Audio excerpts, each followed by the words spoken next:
Thanks for tuning in to your daily dose of quick real estate updates, local housing trends, and market data, plus tips, tools, and strategies to help you buy, rent, or invest with confidence. You're now getting ready with RealiCare Reports, powered by the innovation team, Cami and Rex. Now go grab your favorite morning breakfast, coffee or tea, and let's enjoy today's episode. Okay, let's unpack this. The real estate market, it always manages to keep us on our toes, doesn't it? It certainly does. Never a dull moment. So today, we're taking a deep dive into the very latest single-family home market data. This is for May 2025, straight from the Space Coast Realtors. That's right. And our mission today really is to go beyond just the headlines. Yeah, cut through the noise. Exactly. And truly understand what these numbers mean for you. You know, whether you're thinking about buying or maybe you're a homeowner considering selling. We're just curious, right? A lot of people are just fascinated by these market dynamics. Absolutely. And like you said, we'll be focusing on those crucial year-over-year changes that helps us pinpoint real trends. Right, because those month-to-month jumps can be, well, misleading sometimes, seasonality and all that. Precisely. We want to tell the story of what's happening now and maybe what it signals for the next few months. Okay, so let's start with closed sales. Economists often call this, one of the simplest but most important indicators, like taking the market's pulse. Mm-hmm. A fundamental starting point. So what's the headline for May 2025? We saw 1,056 closed sales. Okay. Now that's actually a slight decrease, just minus 1.4% compared to May 2024. So barely down year over year. Interesting. Especially considering recent months. Exactly. That might sound small, but compared to April, which was down, 6.7%? Right. And March down 6.3% year over year. Right. So this minus 1.4% feels like a slowdown in the decline, almost stabilization. Yeah. It suggests maybe a notable stabilization in sales volume, like buyer activity might be finding its footing after a softer spring. Well, what's particularly striking here, I think, is how buyers are completing these sales. Let's talk about cash sales. Okay, always an interesting one. Can be an indicator of investor activity, though you have to be careful. You do, yes.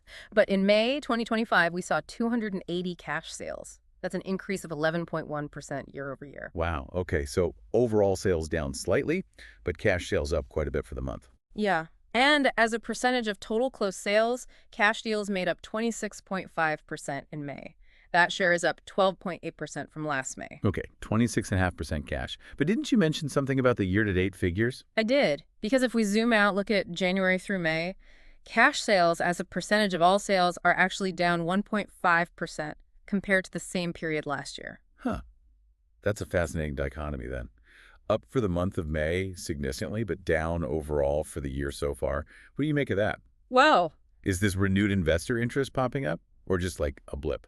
A monthly anomaly in financing? It's a good question. This mixed picture, it could be a short-term opportunistic surge. Maybe cash buyers jumped on specific conditions in May, like a small dip in rates, perhaps. Or maybe just certain properties becoming available. Possibly, or it just highlights the ongoing, volatility and investor confidence. But the overall year-to-date decline, that suggests we're not seeing a sustained, broad return of investors just yet. So this May spike is maybe just an isolated blip for now.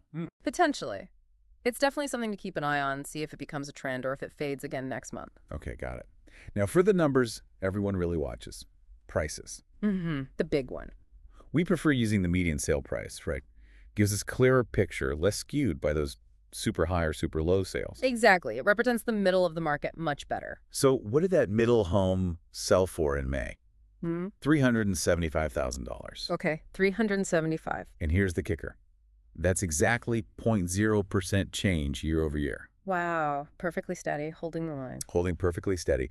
Especially interesting because it comes after those slight year-over-year dips we saw in April and March. Right. April was down 2.3%, March down 4.4%. So stability in May is noteworthy. It really is. Now, if we connect this to the bigger picture, it's always insightful to look at the average sale price, too, alongside the median. Right, because the average can tell us more about the higher end of the market. Precisely. So the average sale price for May 2025 was $460,022, and that was down 4.7% year over year. Now this is where it gets really interesting. The flat median price holding steady, but the average price declining. What does that tell us? It's a key insight, really. It strongly implies fewer sales of those very expensive homes, Okay. which pulls the overall average down, while the majority of the market, those homes in the middle price points represented by the median, remain remarkably stable. So think of it like the typical home held its value, but maybe fewer luxury homes sold, pulling the average down. Exactly. Think of it that way. And it raises an important question, too, doesn't it? Like what? Could it suggest that buyers at the higher end are maybe just being more patient, waiting for better rates, perhaps, while the median market is still driven by more immediate housing needs? That makes sense. A different dynamic at different price points. Yeah. Okay, so if the average price is down, what does that mean for the total money flowing through the market, the dollar volume? Yeah, that follows suit. The dollar volume, the sum of all sale prices, was $485.8 million in May 2025. Okay. And that represents a decrease of 6.0% year over year. So less overall dollar volume means, yeah, a little less money changing hands overall. Mm-hmm.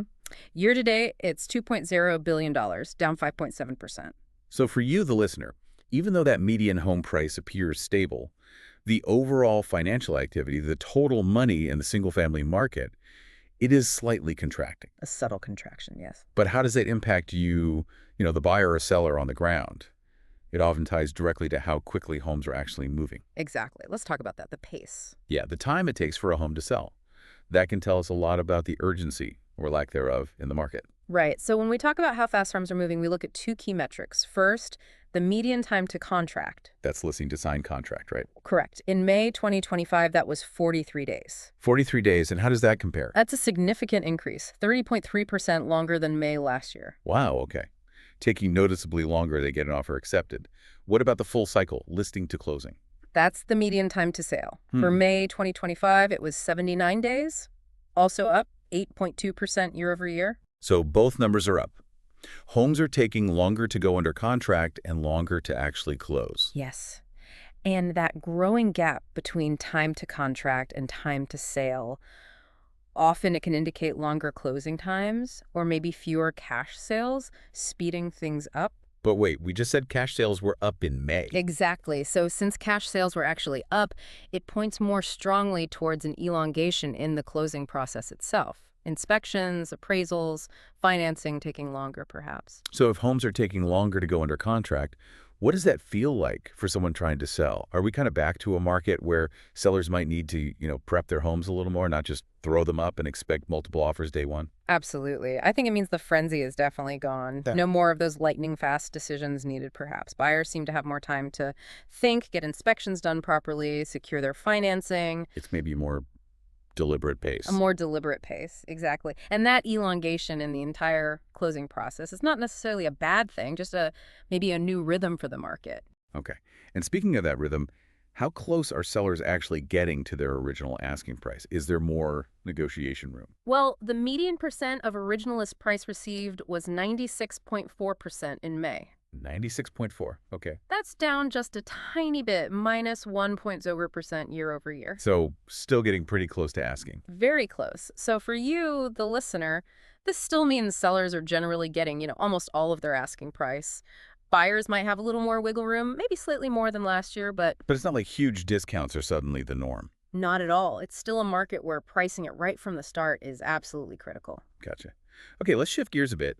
Let's look at supply and demand. What's coming onto the market? New listings. Right. How many new options are appearing? In May 2025, we had 1,384 new listings. Okay, and compared to last year? That was a decrease of 7.2% year over year. Fewer new listings hitting the market in May than last May. Fewer new listings. But what about homes going under contract? You mentioned pending sales earlier. Yeah, and this is where it gets interesting again. While new listings were down year over year, new pending sales. These are homes that went under contract in May, a pretty good indicator of future closed sales. Right. They actually saw an increase for May.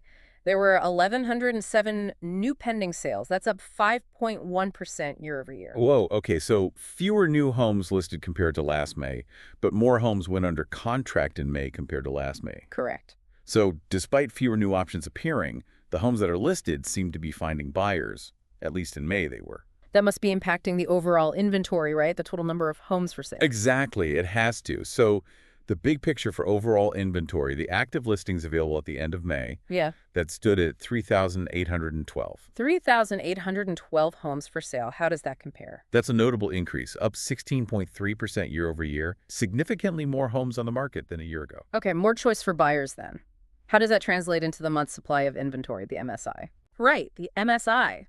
Think of it like how long the current inventory would last at the current sales pace if nothing new came on the market. Like shelves at a grocery store. Kind of, yeah.